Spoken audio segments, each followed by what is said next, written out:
first in high definition from the station on your side. This is WAVY News 10. A 5-year-old walked out of her front door but never came back. Tonight, hear how hundreds of her neighbors joined the search to try to bring her home.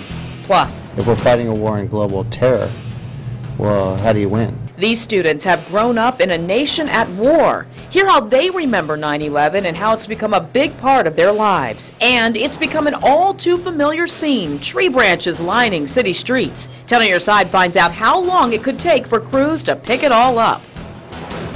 But first, we're tracking the tropics. Hurricane Kati is right off our coast, and the remnants of Lee still causing problems. And don't forget Maria, still lurking out there in the Atlantic. Let's get right to Chief Meteorologist Don Slater for the latest on these storms. Don, what's happening? Oh, well, I'm lurking here, showing you what's going on in terms of the rainfall in our area. Had some very, very heavy rain into some inland areas, especially into Southampton County, Virginia, where we did have at least 3-4 inches of rain toward the Seabrook area, and still some heavy rain going on into Bertie County and Gates County in North Carolina, and you can see that toward the bottom of your screen right on into here. That's where the heaviest rain is going on right now.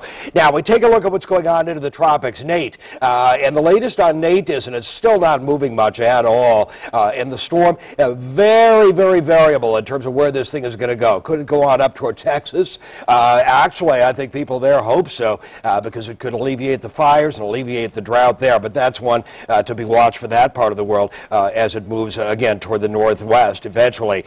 Now, here's what's going on with the rest of the tropics. Maria, I am watching this one cautiously optimistic. It looks like it's going to head toward the U.S. mainland, and again, and it could indeed 70-mile-an-hour winds by this coming Tuesday, so we'll want to watch that one very, very carefully. Models are indicating a little bit of a right turn when it gets into about that position, but again, nothing is guaranteed on that one. A little more of a guarantee, though, on Katia. Very, very impressive storm offshore. 85-mile-an-hour winds moving to the north at 14 miles an hour, and it's going to miss us. There's where it is by late tonight, 85-mile-an-hour winds, and there's where it is by tomorrow afternoon, 85-mile-an-hour winds, and headed on out to sea. Now, again, we've got all that rainfall, the leftovers of Lee. Lots of tropical moisture with that, too. We'll cover that, show you how much we got, for example, in Southampton County in just a few minutes. Well, a family in Hampton is grieving tonight. This morning, rescue crews pulled the body of 5-year-old Kamani Akata from a lake near her home on Triton Way. 10 on Your Side's Ann McNamara was there when the family got the news, and I can only imagine. Unbearable news for those two parents, but also unbearable news for this entire neighborhood who helped in the search. Someone actually just dropped off the balloons behind me. You see there's already a memorial that sits at the opening where 5-year-old Kamani Akata fell in the water. It's not going to be the same. 5 years old, autistic, new to the neighborhood. Kamani Akata walked out her front door Wednesday evening and never came back. Rescue teams spent the night searching this man-made lake 200 feet from the Kata's home, and in a neighborhood where the family knew very few, nearly 200 people came out to help find their little girl. Within 10 to 15 minutes, that number doubled, and then it just every few minutes it seemed exponentially. The number of people out, it was just incredible. We kind of went back through the woods down our street here. Todd Korbeck is one of the few who actually knew the face he was looking for. He shares a backyard with the Katas. We would always see KK kind of sitting up in the second floor window of the house, looking down out of the window and watching. Thursday morning, a shift in the search to the other lake, and it was there a diver came up with a signal. We just did recover her body, and she is deceased at the scene.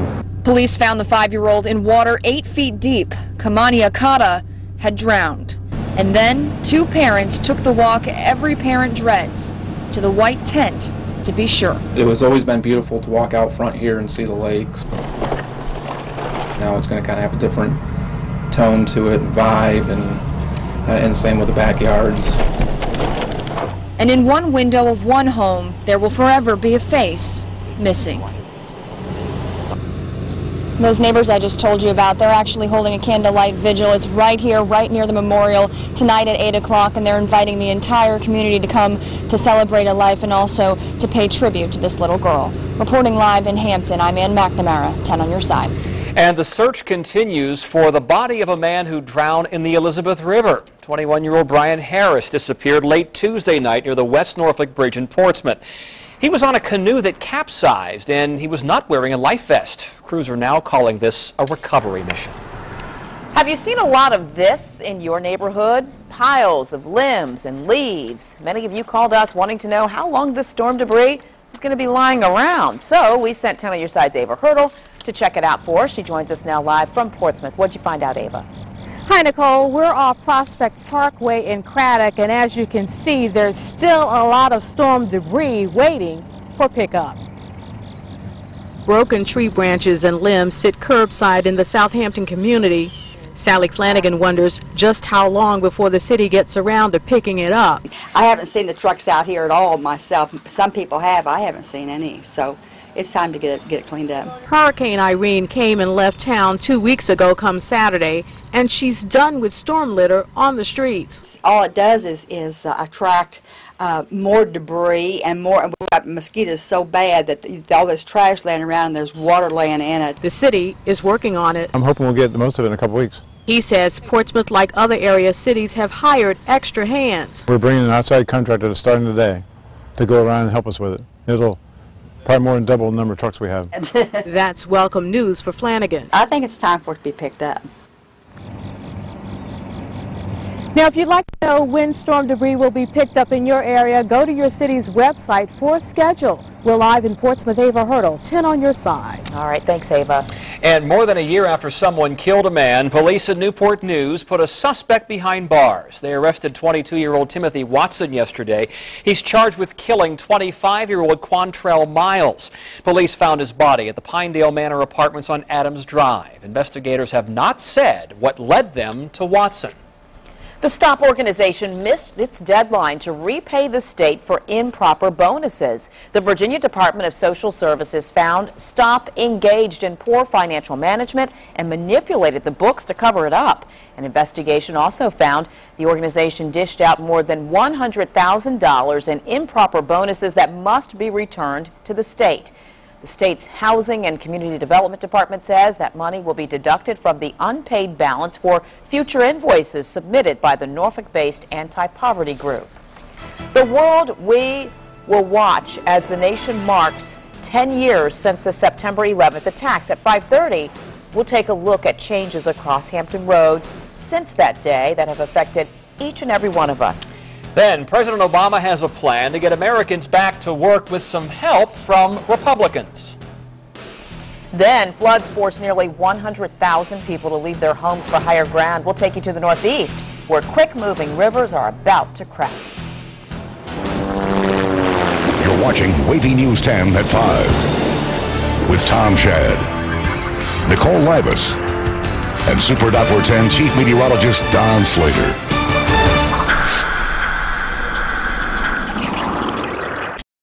Well, this could be one of the most important speeches of his presidency. In an address to a joint session of Congress tonight, President Obama will ask the same Republicans who fought him tooth and nail on almost everything to back his new plan to put Americans back to work. 10 on your side, Steve Handelsman has more. Here's President Obama's real audience, families in Florida today lining up for help to try to save their homes. Many are unemployed, like Vince Arza was for 20 months.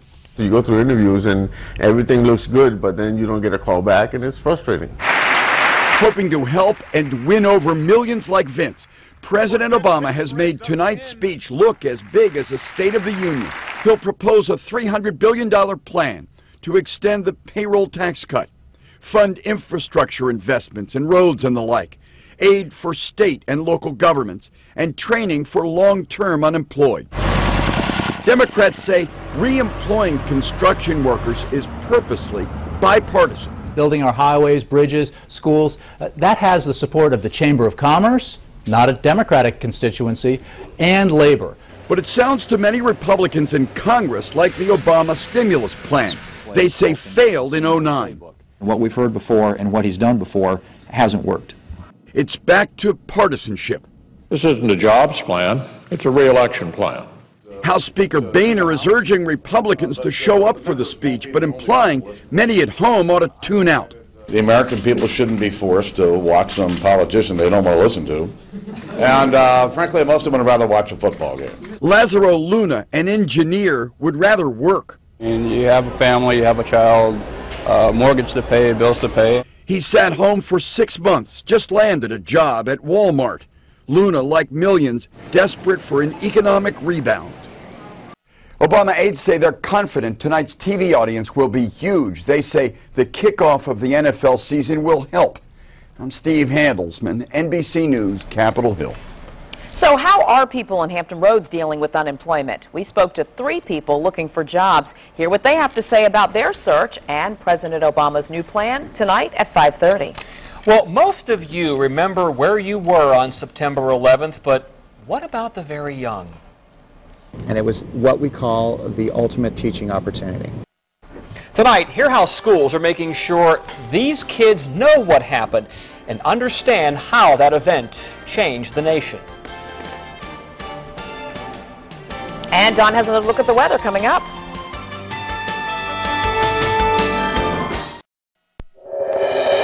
As Hampton Roads remembers 9/11, we wondered how that historic day is being taught in classrooms here in Hampton Roads. 10 on your side's David Culver visited Cape Henry Collegiate in Virginia Beach and talked with students about what they remember and how it's become a part of their studies.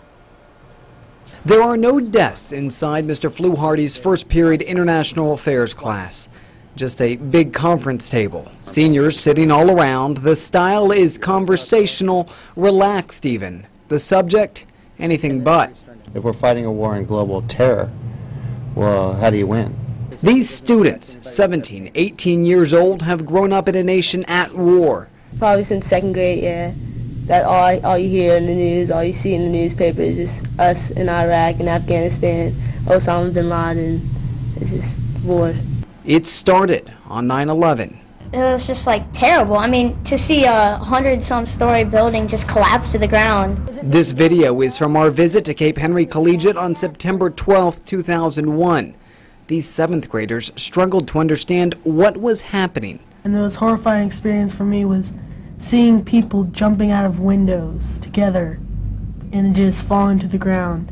No question, the images are haunting. But they're part of our painful history, and teachers like Fluharty saw an opportunity that day and reacted immediately. We're literally being attacked. So I took the kids into the Perry Auditorium, pulled down the big screen, put on the news, and we sat and watched. And then I turned on the volume and I said, okay, who do you think this is? Who are the guys out there that hate the Americans? You immediately start analyzing. Right at that time, instantly with those kids. But not every teacher wanted to acknowledge the painful sights. It was a touchy subject for a lot of people, because I think the teachers didn't want to be like, say anything that would offend any of the kids whose parents may have been involved in either the war or governmentally with 9/11. By looking back on archived interviews and news stories, Fluharty hopes his students will be able to explain to their children the reasons behind 9/11 and the impact it continues to have. I think 9/11 was a pivotal point in American foreign policy, American history, period. And it was the beginning of a new conflict for America. A conflict the next generation is all too familiar with. In Virginia Beach, David Culver, 10 on your side.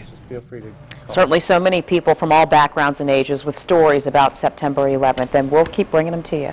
And we have a lot on WAVY.com for you, an entire site devoted to September 11th and how things have changed since then. All you do is go right here to our September 11th tab. I'm clicking on it right now. We have a list of current stories as well as photos and video essays from that day, and of course new details about Homeland Security. It's all right there on WAVY.com.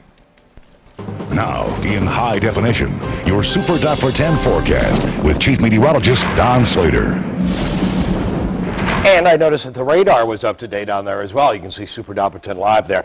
Here's a look at what's going on in terms of rainfall through the area right now. Now, things have settled down a bit for much of the region. One thing I do want to point out, it's just a curiosity, this particular area of the rain that we're seeing right here off Northampton County along the eastern shore, it's from the hurricane. It's from Kadian. It's spreading a little bit of moisture toward Northampton County. There could be a couple of stray showers reach inland toward the Outer Banks as well, but this is not going to be be a major effect. Could be some brief heavy rain out of that. A little bit of wind gusting to about 35 miles an hour.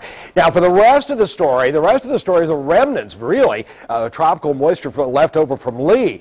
Heaviest rain right now is going on into Hertford County, Gates County, a little bit into Bertie County. As far as lightning, no, not a great deal of lightning out of this. You can see the bulk of this again right along the border, right along the Trewan River, basically, straddling Gates County and Hertford County, and a little bit of lightning and thunder, especially just to the north of the Ahoskie area. Now, there's not as much rain right now into Southampton County, right through here to the west of Franklin, up towards Seabrook. However, we had a lot of rain earlier. Look at this. Capron, Seabrook, on up into Sussex County, even toward the Waverly area, 2.5 to 3.5 inches, and I would not doubt that we've got some localized areas with more. Some fairly hefty rain going on into southern Isle of Wight County, and on down into southwestern Suffolk and Franklin. In between, you didn't get nearly as much. Into the Hampton Road cities, not all that much today for most areas. A little bit in the north end of Suffolk toward Churchland, around an inch of rain there. And for northeast North Carolina, anywhere near the Currituck Sound,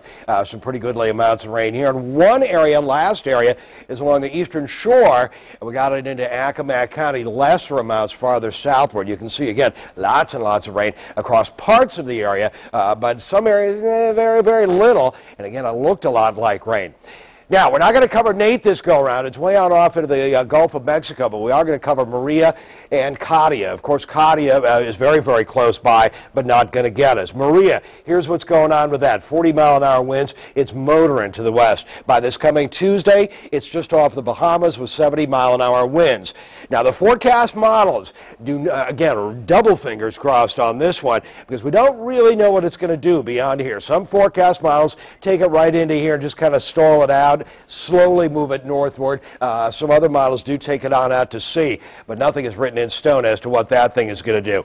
It is written in stone about Katia. It's missing us entirely. A very impressive storm offshore between our coastline and Bermuda. 85-mile-an-hour winds. There's where it is overnight, and then from there on in, it moves well on out to sea. There's where it is tomorrow during the afternoon, and then again, it is gone. A real impressive picture. But again, for us, we're just getting this scattered rainfall throughout the area. And that's going to continue off and on overnight, and then less of a chance of rain coming up for tomorrow. We're just going to let this run. And again, this generally just tends to fall on apart through the day tomorrow into tomorrow night or lift offshore.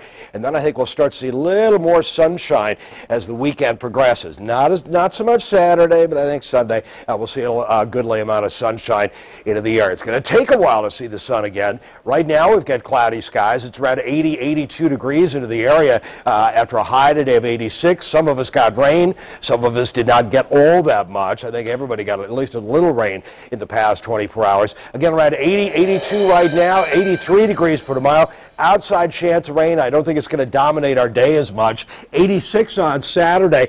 Little more sunshine coming up by Sunday and Monday. Look at that. We'll all squint coming up by Tuesday. Temperatures into the 80s. And what's left of Tropical Storm Lee? Well, that hit the Gulf Coast over the weekend. Now it's wreaking havoc in the Northeast. Find out where more than 100,000 people were forced to abandon their flooded homes. Then, trying to lose a little weight? Find out which diet program helped more people than any other. Then an update on Clementine. She was found with a rubber band tied around her snout, remember? Viewers like you stepped up to help the pup. We'll have the latest on her recovery, new at 5:30. We're on your side with breaking news. We just learned non-resident property owners can return to Hatteras Island beginning September 10th.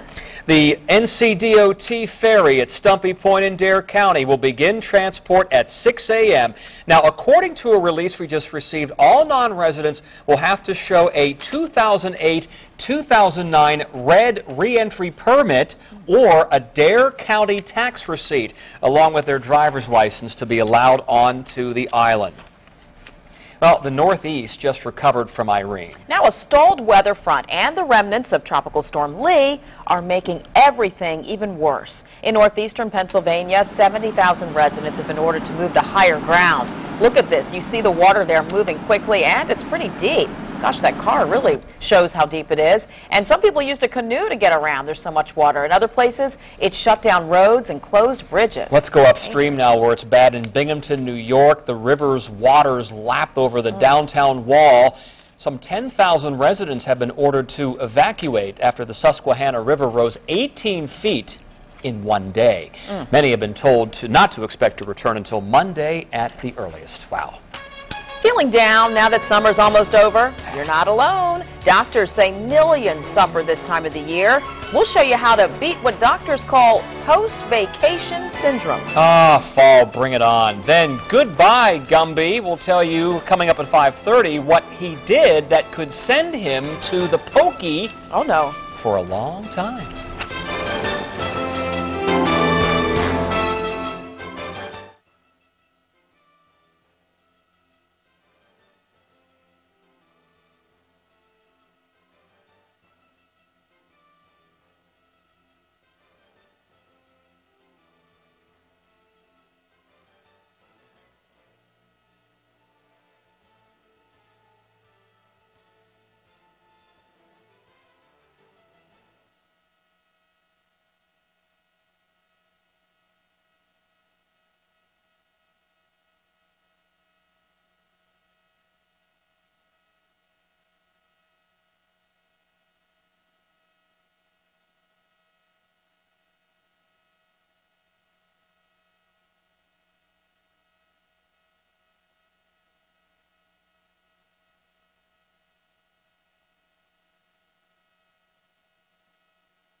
Yes.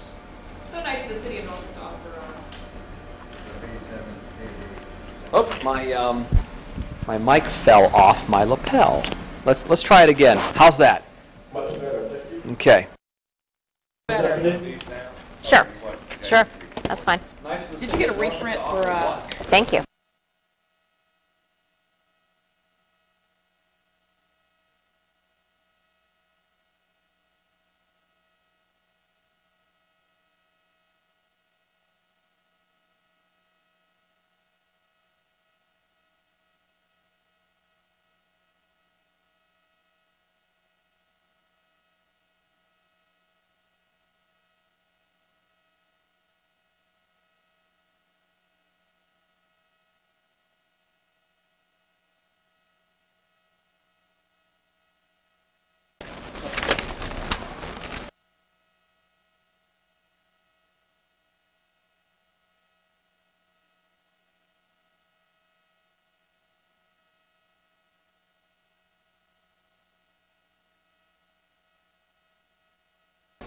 Feeling a little grumpy lately? Well, you're not alone. Doctors call this post-vacation syndrome. Yep, we have another one to worry about. Last week you were boogie boarding with the kids.